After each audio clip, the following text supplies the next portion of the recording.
There's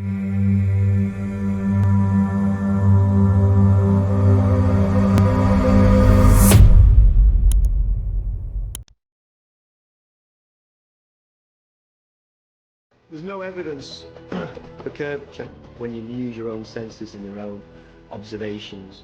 Does anybody know who hasn't studied it?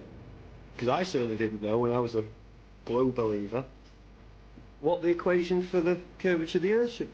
Does anybody even know the radius of the Earth or the diameter? That isn't a flat Earth research, as I did.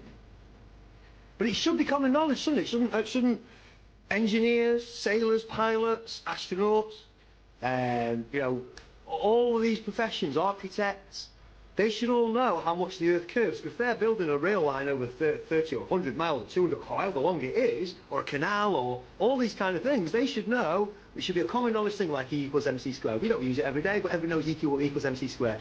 The Earth curves, it should be common knowledge. This is how you know the Earth curves for sure. The radius of the Earth is 3,959 miles. Allegedly, that's the figure that's given us. Using professional AutoCAD program and Pythagorean trigonometry, it actually comes out to 7.992 inches per mile of distance squared. You know how you can check? There's a measurement. There's a measurement to measure the curve. It's supposed to drop 8 inches per mile, and you have to square the mile. So the first mile, you should feel 8 inches of curvature drop, or you should be able to measure 8 inches of curvature drop. The second mile, now you have to square the mile. So you got 2 times 2, which is 4, times 8, which is 32. So that's 32 inches. The next mile has to drop. And this continues.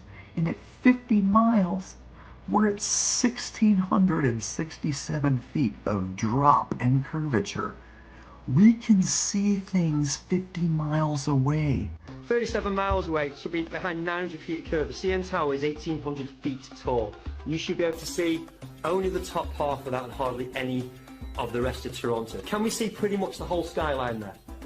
The Statue of Liberty stands 326 feet tall and it can be seen from 60 miles away.